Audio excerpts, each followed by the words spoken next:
Hello and welcome to Searching for a Service, brought to you by Rotary District 5950 and 5960. I'm Kelly Kirk. I'm Chad Larson. And I'm Joe Kirk. And before we dive into who our special guest is, Joe is going to... And it's a good one. And it is a good one. It's a long-awaited guest. But before we dive into who we have, Joe is going to remind us of the show's purpose. Yeah, the show's purpose is to connect Rotarians and non-Rotarians, and really anybody that's seeking service opportunity, to amazing guests like Stephanie today. Like, we're so excited for this. And to really partner them with service opportunities in their community, as well as other service opportunities that are all over the world. Because, you know, as we've known from the show, that people get introduced to Rotary and other organizations through a diverse amount of service opportunities. So that's what we're all about. And he kind of cued us for who our guest is. So we have Stephanie Urchick, she's been selected as the President of Rotary International for the years 2024 and 2025. So we like to call that the President-elect. Congratulations, first of all. Well, thank you. I'm delighted to be here with all of you, Kelly, Chad, and Joe. This is an amazing opportunity to share more information about my favorite topic, Rotary International. We are very excited. Before we really dive into all of that, though, we'd love to take this first section as an opportunity to get to know you. Who is Stephanie? So let's start with how you got involved in Rotary. Well, I was working in higher education in the state of Pennsylvania, and I had never heard of service clubs before. Nobody in my family had ever been in one. And one afternoon, a woman walked into my office. She had an office in the same building, and she said, "Stephanie, would you like to go to a Rotary Club meeting with her?" And I looked at her and I said, "What in the world is Rotary?" I just didn't know. So she gave me the elevator speech, and she talked about the amazing things that the organization does. And when she got to the part about the internationality, I was really hooked, because when I was growing up, I wanted to be a spy. And that's another story for a different podcast. Stephanie, do you know that we had one of our just most favorite individuals, Tom Gump, on here? He's actually been one of our special guests a couple of times, but he teased that. He did share that. So. It's a true story. It's a true story. So I was intrigued, and I went to a Rotary Club meeting with her, and then I went to another one. And by the fourth meeting, I was writing the newsletter for that club. And then a year and a half later, I was club president, and then I really never looked back. So that's how it happened.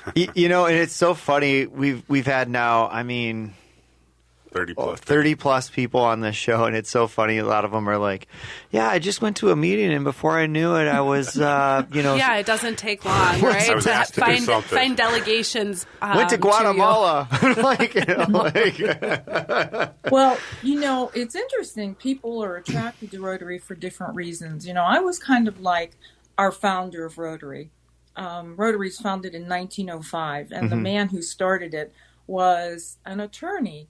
And he had left his home and moved to Chicago, and he didn't know anybody. So his idea was to get 3, 4, however many individuals. He ended up with 3 other men. And he said, "Let's rotate," which is how the name happened. Let's go to your office, and the next week we'll go to your office, and let's get to know one another. So initially it was about fellowship and friendship, and the service came later. So some people are looking for that friendship. Others hear that it's a service organization and they want to roll up their sleeves and, get busy right away. Others take a look at Rotary and say, "Look at all these business professionals. I could network here and expand my business." That's true as well. And for the same reason, they look around and say, "All these business people, if I were part of this club and hanging out with these people, I bet I could get, professional development." So there's a lot of different reasons why people are attracted to an organization like Rotary. So what we have to do as leaders is just make sure we understand that as they're coming into our club, so that we can help match what they're interested in, so they see the value in belonging. That's so good, and I love that it really was narrowed down to just a couple of keywords: fellowship, friendship, service. Those are my key takeaways in that. Speaking of service, do you recall your first service project? Absolutely, I do. Mm-hmm. I had joined the club, and I really didn't know a lot about Rotary, but they started talking about a program that the club was involved in called Youth Exchange. Well, I couldn't be a host family because at that time, I was no longer married. I was divorced. I didn't have kids, and I thought that's not appropriate. But they needed somebody to go to the airport to pick up the students who were arriving. So I said, I'll do that. So I went to the Pittsburgh International Airport to pick up 3 students. And so I met them in baggage claim, and the young man from Thailand said, oh, wait, we have to go to oversized luggage. And I thought, all right. So we go to oversized luggage, and out of the chute comes a surfboard. Now, mind you, the Rotary Club I belonged to was California, PA. There was no water anywhere around here. He said, I'm going to California University of Pennsylvania. Well, he learned a great deal about geography that day. Sure did. That's hilarious. That was my first service. So, Stephanie, can you just share with our listeners, you are located in Pennsylvania, correct? I am in Western Pennsylvania, yes. Okay. And I'm now in my 3rd Rotary Club here. Okay. I was in the first club in California, PA for 10 years. Then I made a job switch, so I needed to get closer, and I joined a 2nd club. And then I outgrew that club in a way, and then now I'm in the Rotary Club of McMurray, Pennsylvania. Very active, hands-on group. I love it. They're a little bit dismayed. They're excited, very excited for me, but they're dismayed that I have to temporarily move to Evanston in a few weeks. So I'm not going to be around. Mm-hmm. Yeah. Is it kind of like the mayor's mansion? Is that what you get there in yeah. Evanston? No. It's so can you explain that? It's a condo. They have a condo for the president and the president-elect. And it's basically so you don't have to work out of hotels. Right. Because there's so much travel involved. So, that really is a nice way to handle, all the travel that we have to do. When did you kind of start getting involved above the club level, and how did you kind of make that jump? Well, I looked around at the club and really, did all that I could in the club. I went through all the avenues there. I became president of the club, and I did foundation chair for the club. And so then somebody introduced me to something called a district conference. So I went to the district conference, and there were people from all over our district from different clubs, and it was eye-opening that there was a world outside of the club. So I started to investigate opportunities at the district level and ultimately became the district governor, the Rotary district governor. And then I found out the same thing, that there were opportunities at the zone level, because that's how Rotary is organized. Clubs are part of a district and districts are part of a zone. So I decided that, I could serve Rotary again. So ultimately, I became a director and was on the board of directors for Rotary International. And that, of course, led me to the decision to take a look at our organization and decide whether or not this was something I wanted to lead.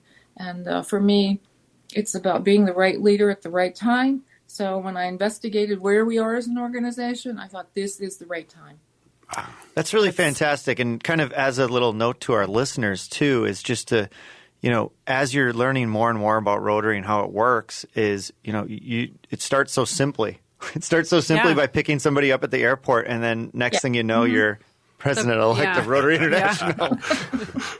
It happens just like that. Every so often, Joe, I pinch myself. I said, did that really happen to me? That's so cool. But one of my favorite things about what you've been talking about is you kind of answered the bell every time that you heard it, right? Like you heard it at your club level, you heard it at the district level, and then you heard it at the zone, and then now obviously you've heard the bell ring nice and loud for you at the Rotary International level. So it's really just answering the bell. Well, I like to say, people ask me, how did you get from Western Pennsylvania to the presidency of Rotary? And I say, I just kept showing up.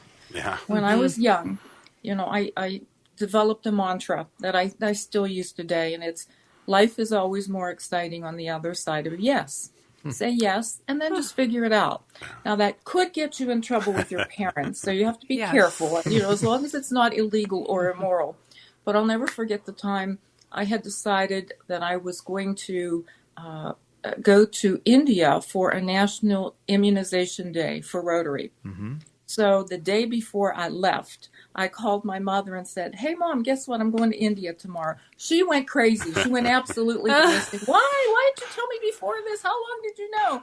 And I said, well, I've known for 6 months, but if I told you 6 months ago, you would worry for 6 months. Yes. Now you're just going to worry for 12 days, and then I'm going to be back. There we go. Yeah.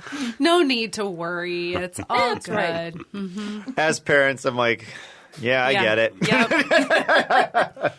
Definitely. I definitely understand that.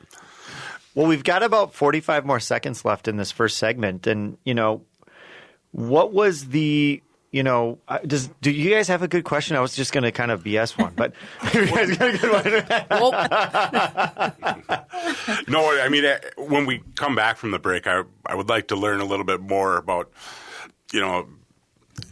how you envision the transition, but really how you've watched the diversity grow and, how that will impact your presidency. And, I've seen it, obviously we've seen it change from when I got invited to a Rotary 15 years ago till today. But, that's something that really attracted me. And I just joined in the last 6 months because I saw that change.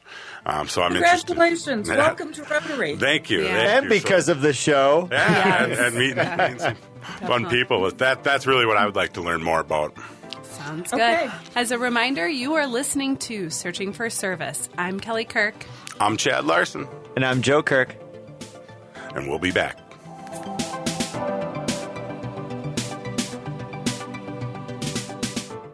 Rotary is a place for all community-minded people who want to serve their areas with the support of an international organization. Join Rotary to find service. Join Rotary to find inclusion. Join Rotary to find leadership. Join Rotary to find fun. Join Rotary to find friendship. Join Rotary to find a better version of the world. Find a Rotary Club near you at Rotary.org and click on Club Finder. There is a club out there for everyone. Find your fit with Rotary. Rotary.org.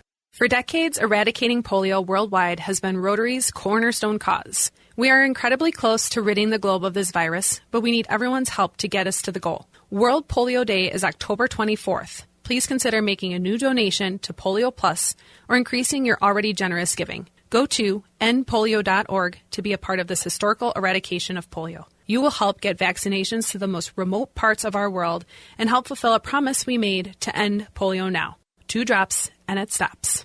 Riverbend Nature Center is a free, nonprofit natural habitat in Faribault, Minnesota, with 743 acres, the Straight River, and 10 miles of trails. Despite no public funding, it offers educational programs to almost 10,000 youth and families annually. Riverbend seeks your feedback on its new strategic plan at rbnc.org/strategic-planning by March 30th. Thank you for your time. Hello and welcome back to Searching for Service, brought to you by Rotary District 5950 and 5960. I'm Kelly Kirk. I'm Chad Larson. And I'm Joe Kirk. As a reminder, you can find us on your favorite podcast platforms, and We love 5-star reviews and likes and Shares. Shares. Yes, shares. And you can any search platform you can find. And you can search the show by typing in Searching for Service. it's a bit of a tongue twister. Yep. If you are tuning in for the first time, we have our very own president-elect, Stephanie Urchick, who's going to be serving as president of Rotary International for 2024 and 2025. So welcome, and we're very happy to have you. So for this next section, let's talk a little bit about your current role. You are actually not only the first, but the second of 2 women to serve in this role, correct? That is correct. Ever. Yes. I'm the second woman, the first U.S. woman. So as a woman, I see killing stigma and breaking through many barriers and challenges. So can you talk about maybe some of the obstacles that you faced, but above and beyond that, too, a lot of the support that you might have seen, too, along the way. Well, it's interesting. I joined Rotary in 1991, so that was several years after the U.S. Supreme Court mandated that as a business organization, Rotary was compelled to allow women to join. So I never really felt any pressure or obstacles. The only situation I can remember that was a little odd was when I was serving as district governor. I had asked a friend to go with me, a male friend. And when we walked into that one of the particular clubs in my district, the members all ran over to my friend and said, "Hello, Governor, how are you?" And he was just pointing, "No, it's her, it's her, it's her." Oh, my. Yeah. It was probably the only time that I had, any kind of unusual circumstance. Well, I take that back. When I went to we have training every year for those individuals around the world who have been elected to serve as governors for their district. So right before I was taking office, my training happened in Anaheim, California. And Rotary's come a long way, as Chad has said, and I remember back then getting a letter reminding me to tell my spouse to bring a cocktail dress.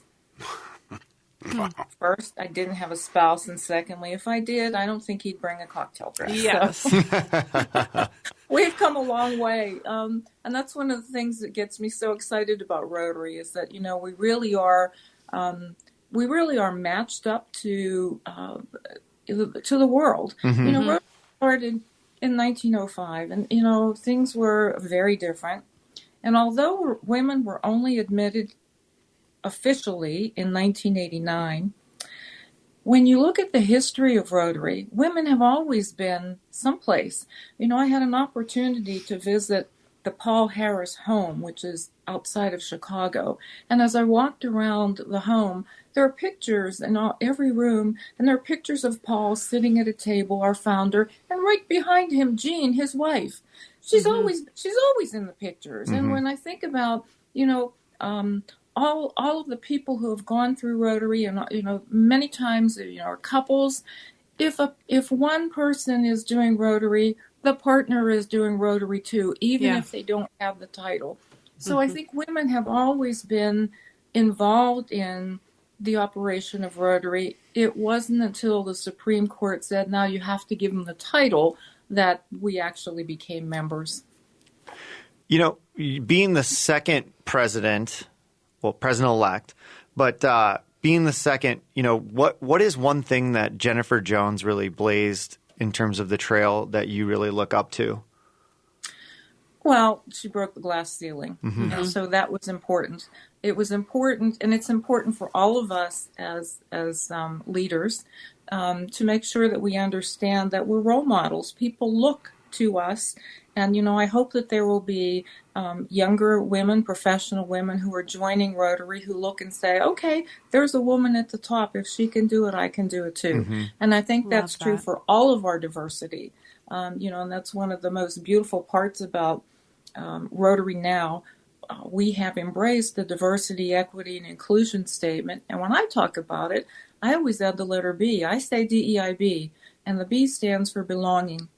Because when we create these environments of diversity and equity and inclusion, that's what we do to create that environment. But the B is how I feel when I come into that Rotary experience. So it's really been a fantastic change, and I'm so excited about it. And I always say, if people have the heart and the hands to do Rotary service, then there's a place for them in this organization. Yeah, I like that. I think belonging is the perfect word too, right? I mean, I think that's how I feel when I walk into our club, and I'm like, yeah, we belong. That's it's a really nice. It's something that you don't think about with the DEI as much as the belonging. Yeah. Well, it's something that's definitely interwoven throughout all of that, right? It's kind of the purpose behind the DEI, and you do want everyone to feel as if they belong. Exactly. When you have been on international trips, how different are the makeups and the clubs that you visit internationally versus domestically, and also with the diversity inclusion aspect? clubs around the world are different. That's why Rotary also embraces regional adaptability. The way we do Rotary here in the U.S. is different than the way it's done in Canada, different than the way it's done in Australia, different than the way it's done in India. So regional adaptability plays a part in what we do. The important thing to remember is that people can do Rotary any way that makes sense to them as long as they uphold our core values: fellowship, leadership, integrity, diversity, and service. As long as they uphold our mission and our vision and our four-way test, it really doesn't matter how people choose to do Rotary, because every generation is going to do it differently anyhow. Yeah. When I'm speaking, I like to tell this story, and I hope Tom didn't tell you this already. I've said it 1,000 times, but when I was younger, I would go out disco dancing. And I would wear platform shoes that were 8 inches high. And my father would grab me by the shoulder and say, "Where are you going in those shoes? You're going to kill yourself." And I'd say, "Dad, don't worry. We all know how to walk in them. We all know how to dance in them. Because this is how we do it." And I tell Rotarians that story to remind them that the people who come after us are going to want to do Rotary their way. And it's okay as long as they keep our constitutional documents and our core values in play. I think that's a really wonderful way to continue to, push the envelope of what's possible for Rotary, right? Like as you continue to push on that and allow it to do some really exciting things. I have to ask this question because we're going to dive into more on future presidency. What service project or experience had the most impact on you personally? I know there's big impacts, but that maybe really connect you and either changed you or really impacted you. And it wasn't taking somebody to the airport. No. There is magic in everything that we do in Rotary. When you think about, our vision statement says that we create lasting change around the globe in our communities and in ourselves. And that's a hard question to answer because, I was standing in India and I was administering polio drops to a baby. And, today that young baby is probably 30 and walking through the streets of Mumbai because of what we do in Rotary. I had a chance to be in the Dominican Republic and I was helping to install water filters, and I was in a home. It was a Haitian home, 2 women and 3 little boys. And the little boys kept looking at the water every time we'd show them we were putting dirty water in the filter and it would come out clean. And the little boy was amazed. He kept saying, lady, do it again. Show me the magic. Everything we do has magic for somebody. We're changing people's lives, and we're also changing our own.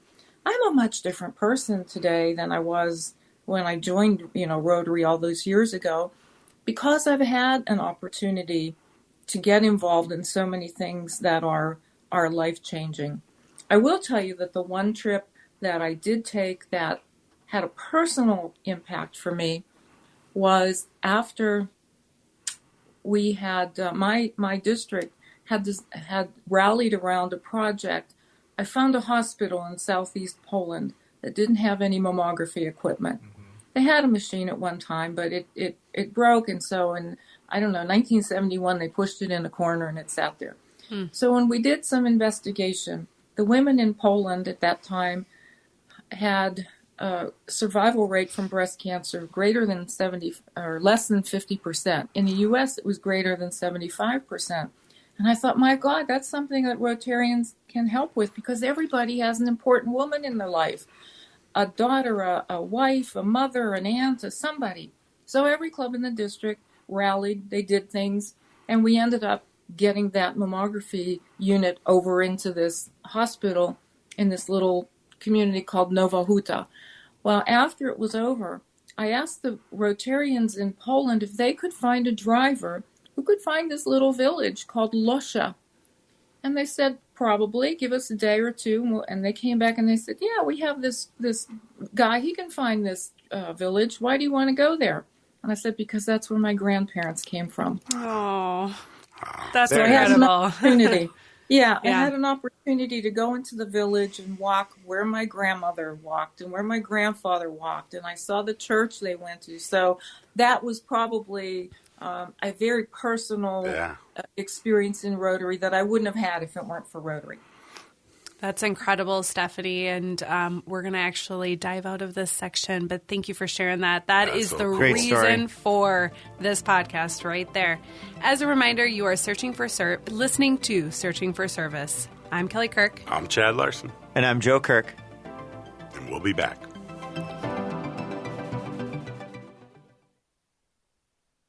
Rotary is a place for all community-minded people who want to serve their areas with the support of an international organization.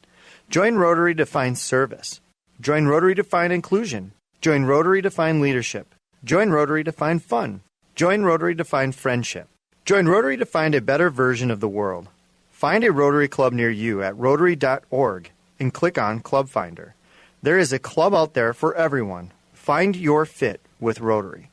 Rotary.org. For decades, eradicating polio worldwide has been Rotary's cornerstone cause. We are incredibly close to ridding the globe of this virus, but we need everyone's help to get us to the goal. World Polio Day is October 24th. Please consider making a new donation to Polio Plus or increasing your already generous giving. Go to endpolio.org to be a part of this historical eradication of polio. You will help get vaccinations to the most remote parts of our world and help fulfill a promise we made to end polio now. 2 drops and it stops.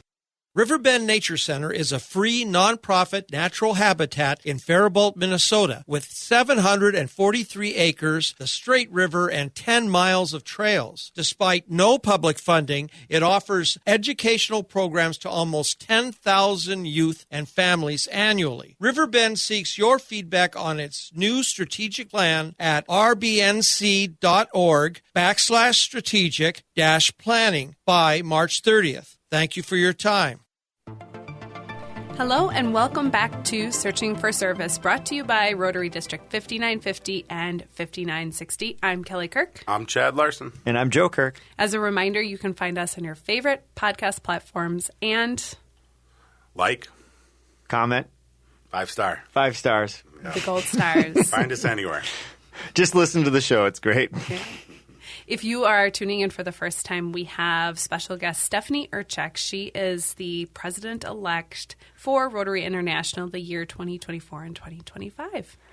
Yeah, and I think a perfect thing, Stephanie, to be talking about is in our research is we did find that one of your goals is to grow Rotary by 100,000 members in 2024 and 2025.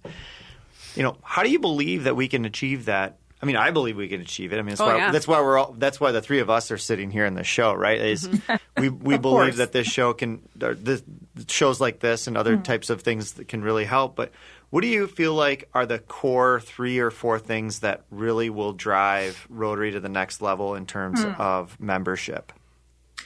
Well, first, Joe, that statement was made when I was president nominee. And I didn't wait. I'm not waiting until 24, 25. I'm working on membership all the time. Yeah, either are we. That's why we're doing the show, right? Yeah, that's why we're here. That's a cumulative number, so that I hope by the time I'm out of office in June of 2025 that we have recognized and seen that growth. Yeah. And so how are we going to do that? Well, you know, several years ago, Rotary embarked on a very ambitious strategic plan. And I had the opportunity and the honor to be in charge of that committee and was at the forefront of all that research we did and all the surveying. But the committee did not write a single word of the plan. The plan came from Rotarians, Rylarians, Rotaractors, Interactors, alumni, and non-Rotarians from around the world. When we were done with all the surveying and the in-depth interviewing and the focus groups, we had more than 1 million pieces of information. Wow. So our job was to really sift through it and do the pattern analysis and find the things that would float to the surface. And one of the things that came from that was, of course, our vision statement. But the other thing that came from it was our very strong priorities of our plan. Now, we don't call it a strategic plan anymore because as soon as you say strategic planning, people glaze over. Yeah. We're people of action. So it's now the action plan. And there are 4 priorities that lend themselves to the things that are important in Rotary. The first one is increasing our impact. You know, ages ago, when we had small grant opportunities, you could get a grant in a club for $1,000 and put a well in, and you know, maybe 10 years later, somebody would go and visit that well, and it was rusted and it wasn't working, and there's a big plaque saying Rotary put this well here. Well, that's not good PR. It doesn't help the community. So we changed that, and so we're looking at global grants now that have sustainability built in, and there's more impact. And now we've gone to a bigger project called Projects of Scale, $2 million grants that really are incredibly powerful. The first one that we awarded was to get rid of malaria in Zambia. I mean, that's incredible. You know, that's amazing. Yeah. So that priority stands by itself. The second one is expanding our reach, and we've already talked about that a little bit. We realize that not everybody can get to a Rotary Club that meets Wednesday at noon. Right. And so we have to think outside of that parameter and start thinking about how do people live. And so that's why our council and legislation in 2016 opened the door for us and said, let's start creating different kinds of club models. So we have e-clubs. Yep. We have satellite clubs. We have corporate clubs. We have so many different cause-based clubs. Yep. All kinds of clubs. And that's really to help meet people where they are. And I think that's a great way that we are going to continue to grow. And you know, developing new clubs is certainly the biggest part of that. The third priority is enhancing participation of people in Rotary, not just our members, but anybody who comes into our magic. So it could be parents of the student of the month. It could be the beneficiaries of the people we serve. But we want to get better at being participant-centered. And I already talked about that too. That means like when people are coming into the club, that's when you find out what they're interested in. Don't talk to them when they're leaving. You know, some clubs say, oh, well, we do exit interviews. Well, that's a stupid time to talk to people because they've already made up their mind they're leaving. You want to find out as they're coming in. What are you interested in? What you know, what are the things that we could do that would intrigue you? So that one. And then the fourth one is increasing our ability to adapt. Well, good grief, we showed the world we could adapt when the pandemic hit. The way we did Rotary was taken from us, and we couldn't do it that way anymore. Yeah. So Rotarians around the globe, grabbed onto technology or whatever means. Sometimes they just picked up their phone, their device, and said, you know, how are you doing? Let's get together. But people were craving connection, and we figured out how to do that. So that's how we're going to grow, to continue to push those 4 priorities down to every club so that clubs understand the importance of what they are and how to use them locally, because every club will use them differently. Yeah, that's really great. That's really great. Like I just am like, that just the click. It really just kind of clicks all the pieces, right? Like, and you go, Stephanie, it takes a lot. To stump me? It does. It does. So kudos to you. I can take tips. I have a very specific question, actually, like that's very interesting. I immediately thought of it when you started to think of, like, you know, creative solutions. Is, you know, on the show we've had several guests on that. There's a disconnect between Rotaract, Interact, and the Rotary clubs, and it would just seem like, I'm thinking about like baseball, right? Like you've got to have your farm systems, and it's like we trade our pitchers sometimes before we even get them to the majors into Rotary. And so what kind of advice would you give to, you know, all of our local clubs, on the local level, where there seems to be a little bit of a miss of a connection between Rotaract, Interact, and Rotary? Yeah, because that seems like a low-hanging fruit. Yeah, you're right. And you know, Interactors and Rotaractors, I mean, who better to become Rotarians? They get us. Right. They know what Rotary is all about. But too often I find that, you know, Rotary clubs sponsor these groups, but then they don't interact with them. Yeah. And then, you know, when I talk to Rotaract clubs or Interact clubs, they say, oh, we don't want to go to the Rotary Club meetings because they're all fuddy-duddies. And when I talk to the Rotary clubs, they say, well, what do these young people know? They don't know. And we need to, like, really get better at that. You know, I always talk about reverse mentoring. I don't have 40 years ahead of me to do Rotary, but somebody in an Interact Club does. And we really need to get better about mixing and doing reverse mentoring. There's a lot that interactors know that I don't know. But you know what? There's a lot that I know that they don't know. So we really need to get better at that cross-pollination and getting those groups to work together. And that's not just a problem here in our country. I see that around the world. Do you feel like service projects could be a real catalyst for helping those groups come together and have to solve problems together? Because, I mean, the service component really seems like that's obviously why our show is about service. Yeah. It's how we're connecting with different types of people. And it seems to be the logical answer to so many of the things. Do you feel like it would be the logical solution for that? It is. But again, the two groups have to think about what are the service causes that they have that work together. Yeah. Mm-hmm. For instance, interactors and rotaractors are all about the environment. Environment is one of our newest areas of focus, and there aren't a lot of Rotary clubs that have jumped on that yet. Mm-hmm. And so we really need to get them to think about that because, young people are keen to get involved in environmental issues, environmental causes. So, Joe, you're right. That service project right there would be a great one to bring all three of those groups together. And then how does Rotary International support that? I'm just trying to bring the lens back out and say, how does Rotary International support those initiatives to bring those different groups together? Well, here's an issue. All right, and it's one we've talked about a lot. Although we have databases for Rotarians, we don't have good information at the RI level on Rotaract or Interact because they're so mobile. Okay. They're in Interact when they're in high school, and when they leave high school, they go off to all different parts. Some are going to college, some are going to trade school, some are moving away. There's not a good way to do that. So we have been relying on local Rotary clubs to keep that information and to work with it. The same thing with Rotaract, whether it's community-based or college, university-based. Sometimes, those people are mobile and they're moving. So we really need to get better at that. I agree. I mean, Chad's fairly new at his Rotarian role, and I'm not too far behind him. I probably got a year on you, but I still kind of do this.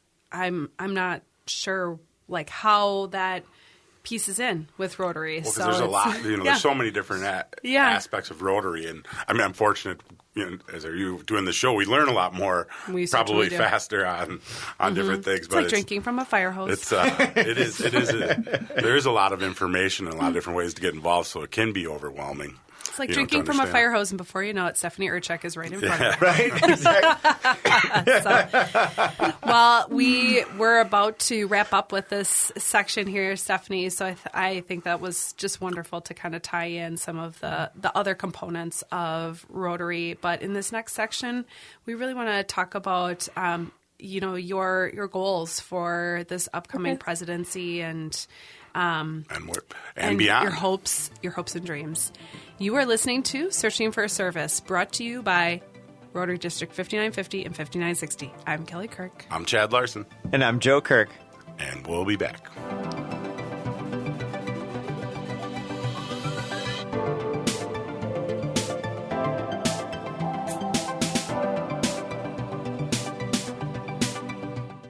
Rotary is a place for all community-minded people who want to serve their areas with the support of an international organization. Join Rotary to find service. Join Rotary to find inclusion. Join Rotary to find leadership. Join Rotary to find fun. Join Rotary to find friendship. Join Rotary to find a better version of the world. Find a Rotary Club near you at Rotary.org and click on Club Finder. There is a club out there for everyone. Find your fit with Rotary. Rotary.org. For decades, eradicating polio worldwide has been Rotary's cornerstone cause. We are incredibly close to ridding the globe of this virus, but we need everyone's help to get us to the goal. World Polio Day is October 24th. Please please consider making a new donation to Polio Plus or increasing your already generous giving. Go to endpolio.org to be a part of this historical eradication of polio. You will help get vaccinations to the most remote parts of our world and help fulfill a promise we made to end polio now. 2 drops and it stops. Riverbend Nature Center is a free, nonprofit natural habitat in Faribault, Minnesota, with 743 acres, the Straight River, and 10 miles of trails. Despite no public funding, it offers educational programs to almost 10,000 youth and families annually. Riverbend seeks your feedback on its new strategic plan at rbnc.org/strategic-planning by March 30th. Thank you for your time. Hello and welcome back to Searching for Service, brought to you by Rotary District 5950 and 5960. I'm Kelly Kirk. I'm Chad Larson. And I'm Joe Kirk. As a reminder, you can find us on your favorite podcast platforms and like, share, review. And find us by searching for service. It's a tongue twister. You can't help it. If you are tuning in for the first time, we are wrapping up here in our last section with Stephanie Urchick, who is the president-elect of Rotary International for the years 2024 and into 2025. And so we are going to wrap up this last section talking a little bit about your presidency and what it looks like. And so my question to you is, what is something that you're really excited about? Let's start there. Well, we've already talked about membership. I'm really excited about membership. So my top priority is going to really be how do we go about advancing our action plan to get it to the club level, because that's where the membership growth will happen. Mm-hmm. You know, the magic of Rotary doesn't happen where I'm going to be sitting in Evanston or in a boardroom. It happens in the club. It's where you guys are in the club level. That's where all the fabulous magic happens. Mm-hmm. So that's my first priority. The second one, I have a real focus on helping to heal a divided world through positive peace. You know, we have so many tools in Rotary that we could use. You know, for instance, we have this fantastic 4-way test. Mm-hmm. And sometimes I ask people, wouldn't the world be better if we all lived the 4-way test instead of reciting it? Yeah. Yeah.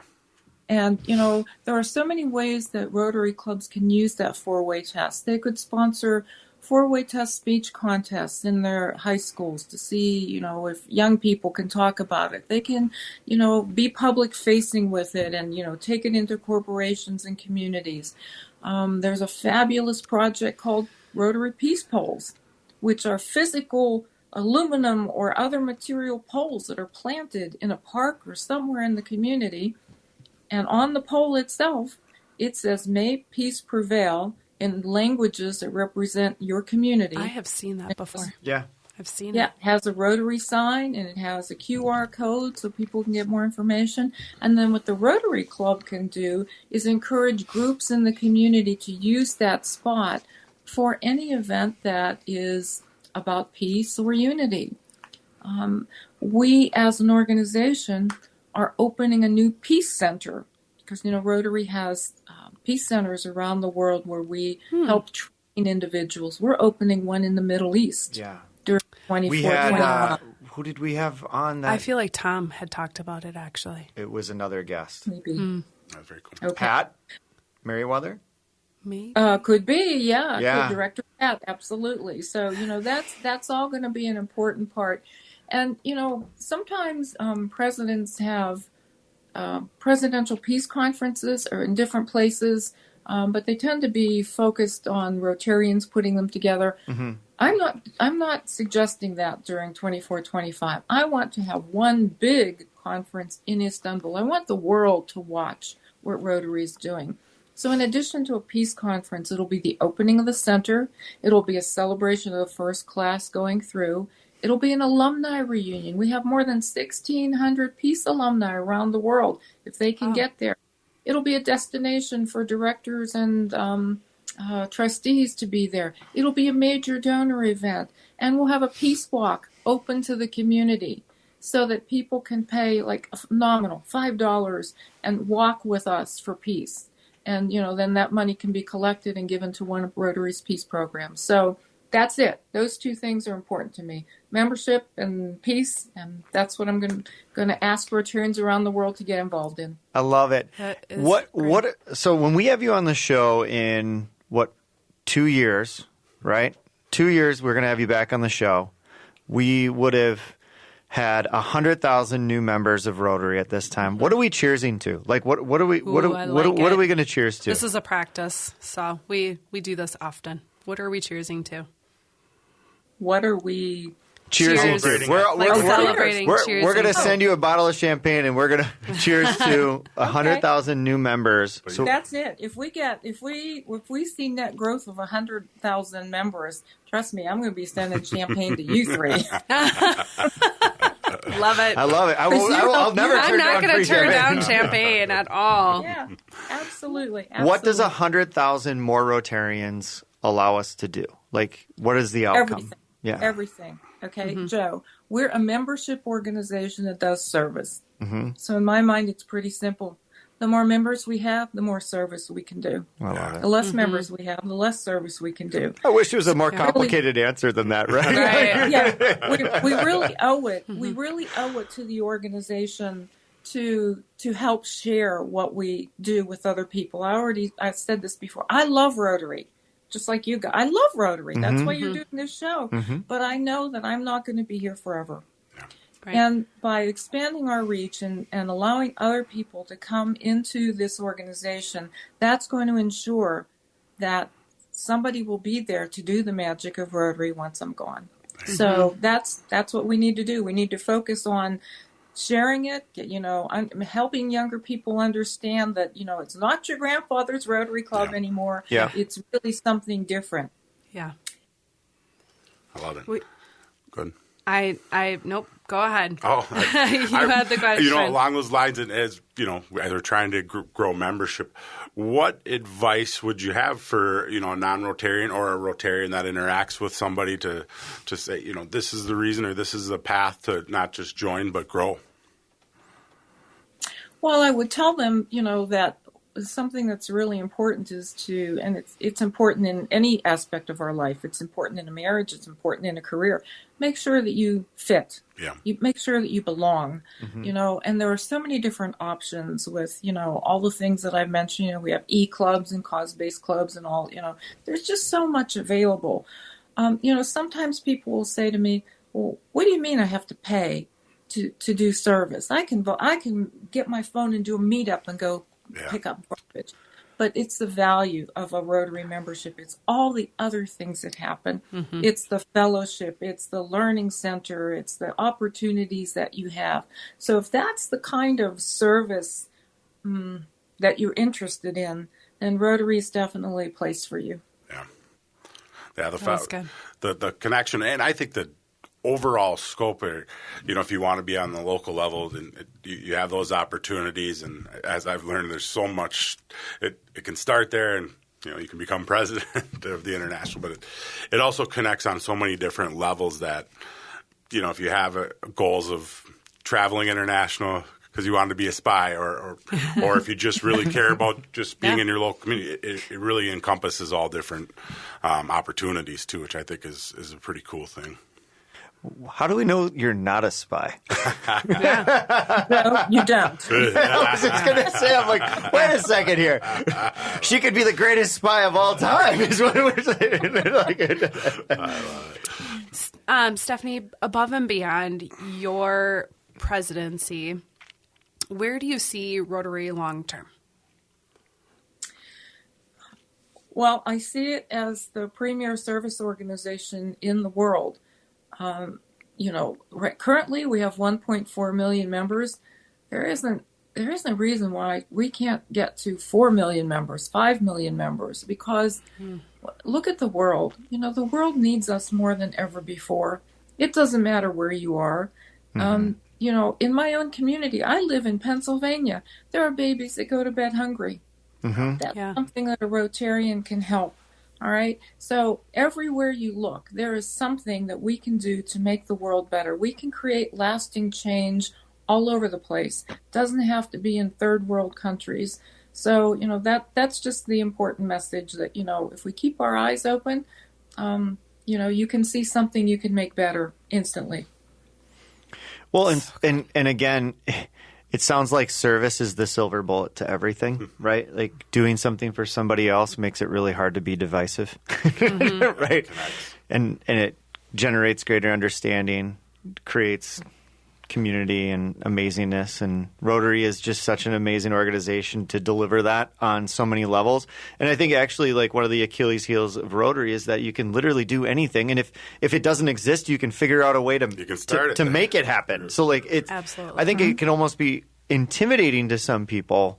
So if I'm somebody from outside and I'm a little bit intimidated and going, holy cow, these people are action. I don't even know what I want to do. So like, what's your advice to somebody that wants to serve and has no idea where to start? I think I know the answer.